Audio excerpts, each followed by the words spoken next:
There was my mother. My family was intact, but that was very unusual. Most families had been, they disappeared altogether, and there were one or two people left. They deported 22, because after the epidemics there were about 24,000 people left in the ghetto. They deported about 22,000 to Treblinka, and the 2,200 that were left, they all had jobs. There were two very big places outside Piotrków. One was glass works, and they employed about over 1,000 people. I mean, from the ghetto. And the other one was called Bugaj, and they did manufacture of plywood. They manufactured plywood, and they also employed about 1,100. So those 2,000 people were safe, but all the rest were deported. But newcomers came after the deportations. People came out of hiding. Some people hid in the open, and some in the sewers, and quite a few people hid during that part. So when the deportation was over, all these people started returning. All of us, my mother, my sister, my father, brother, not my brother, because he had a job and he had a card, an identity card. But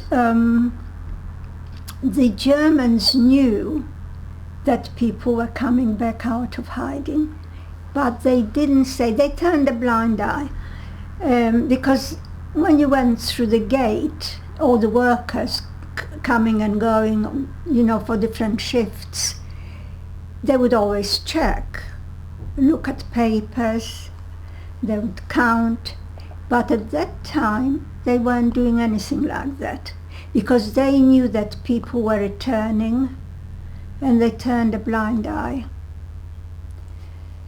And when they thought everybody was back, then they started rounding them up. And on one occasion, I was with my father and brother were at work. I was in the ghetto, and it was now a small ghetto, just 2 half streets. And they started searching for people who were illegal. Because they didn't have a card, a Russian card or identity card. And one day they stormed into a room where I was with my mother and sister and a lot of other people. It was very crowded. And I was in bed, but only because it was somewhere to be. We didn't even have our own beds or anything. If people were out on night shift, people could use the bed to sleep in, and things like that, because there wasn't enough room or enough beds for everybody. And they stormed into a room where I was with my mother and sister and a lot of other people. And my mother said, they took everybody away, but my mother said that I wasn't well, I was in bed.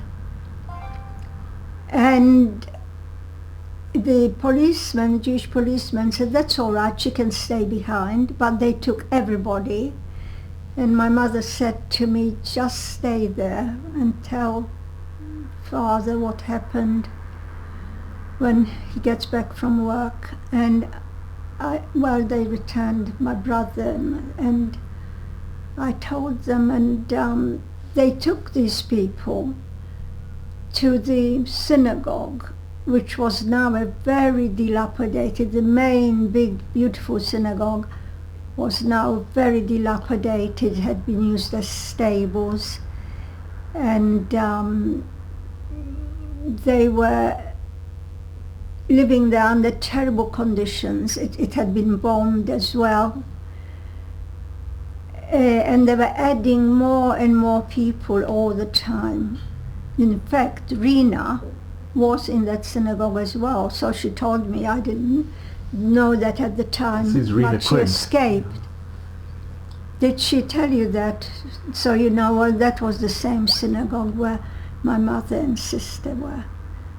And after a certain time, I don't know the time scale, but on the 20th of December 1942, whenever I tell that story in schools, I always draw their attention to the fact that was 4 days before Christmas Eve. So the people who carried this out, most terrible deaths in the forest. There were killings in the forest all over Europe at that time. So they walked the first group out at sunrise, and they marched them in groups of 50. So the first group arrived at the forest. They found their communal grave ready waiting for them. They had to dig the grave for the next lot, and there were over 450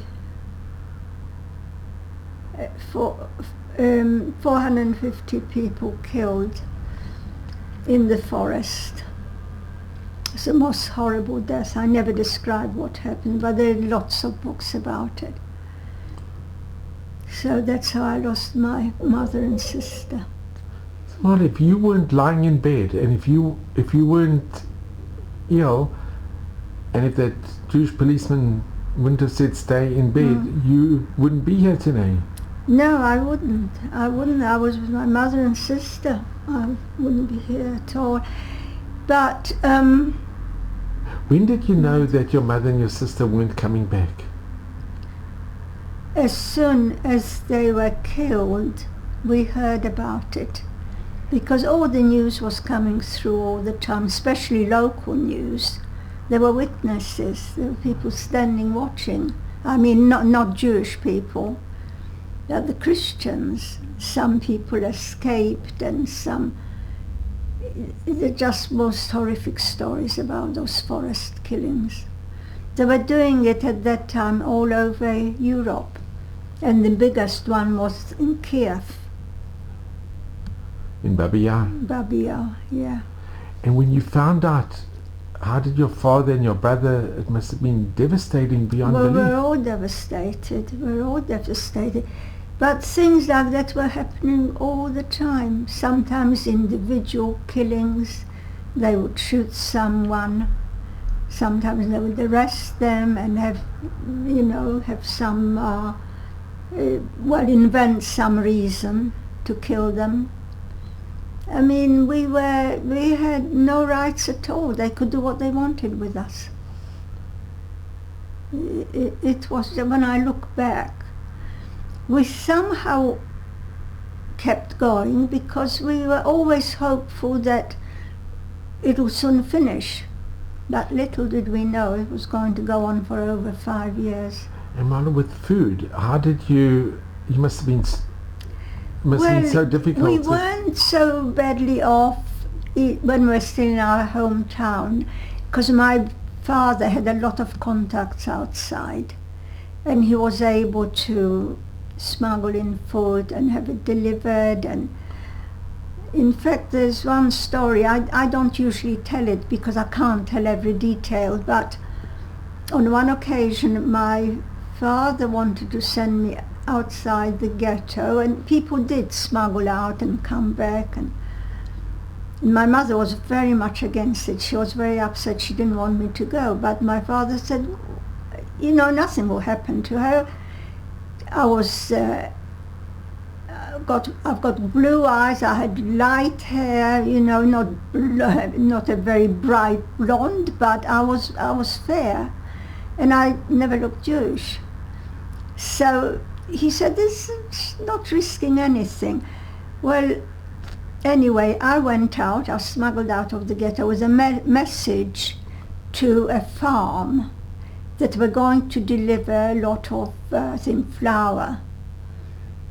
And because, as I said, my father had these connections outside, because before the war, he was he had a flour mill in partnership with his brother and another man. But now he still had these contacts. So this stuff was being delivered. I suppose it was flour, I don't know, I saw sacks. And I went to this farm. They received me very well. They gave me a glass of milk. I sat there with them for a little while talking, and then I said, well, I'll now go back. And the men said,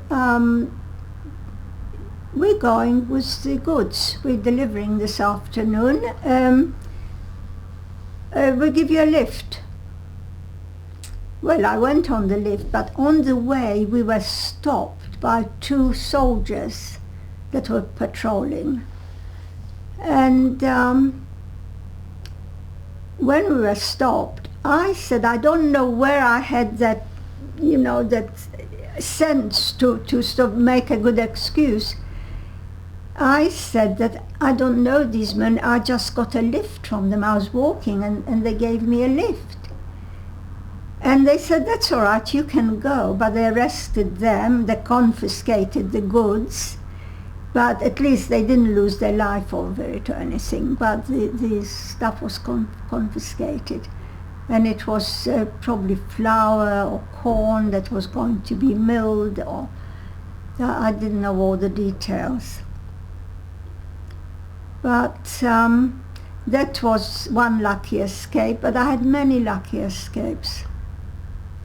Many, really. Another one was when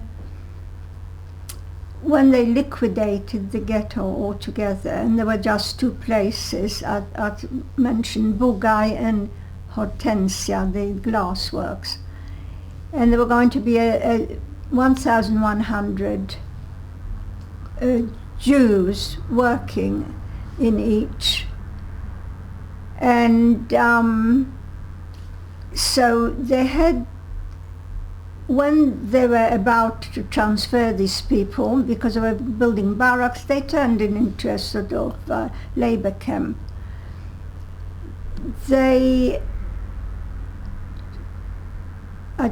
you cut that out if I lose my thing? They were about to liquidate the ghetto. Yes. And there were still some people left in the ghetto. Very few people, but a few dozen. I don't know how many, maybe 50. I just remember that line of people. And we went outside. And there were mostly women and children and a few old men, because all the workers had places.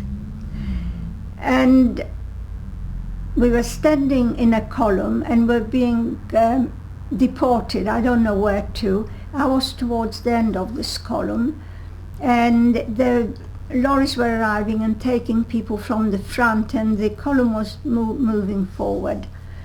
And I looked sideways, and it was all very terrifying, because the woman in front of me was hit over the head with I think it was a revolver. She was just knocked on the head by this, a German soldier, and there were soldiers and Jewish police, and there was a great commotion and children crying and people being hit or sometimes shot. But I looked to my right and I saw a German officer who was obviously in charge. He wasn't doing anything, but he was just standing there looking. And I don't know what gave me the idea, but I stepped out of line. I went up to him. Now I could have been shot going out of line, but I reached him and I said that I've been separated from my father and brother. They're inside the ghetto. Because you see, they were deporting us, but they had a job, so they were okay. And I said, they're inside the ghetto, can I go back to them? And he was very surprised, I think he was slightly amused, and I don't know what he was thinking, but he called over a Jewish policeman and said, take her back inside the ghetto. And on the way, I said, just a minute, I've got my cousin. Because I didn't tell you that at one point they they'd killed my uncle, my Helfgott uncle, and my aunt was rounded up and she was taken away screaming, who'll look after my child? She had a 5-year-old daughter. And it was down to me. I was the only female member of the Helfgott family left. So I was looking after her. So we were together in this line waiting to be deported. And we were standing there, but when I got out of the line, I didn't take her with me. I just went up on my own, and he said, take her back inside. And on the way, I said to the policeman, just a minute, I must get my cousin. And he said, well, you can't take her because she hasn't had permission. And this was a Jewish policeman? Yeah. And I said, but I can't go back without her. What do you expect me to do? Anyway, I went on and on. I wouldn't take no for an answer. And in the end, he said, quickly take her and go in. But it was a terrible dilemma for me, because I wanted to be reunited with my brother and father, but on the other hand, how could I leave my cousin? And I had to cope with those sort of decisions. And you were very young. You were only... I was only 12. 12. Yeah. And my cousin was 5.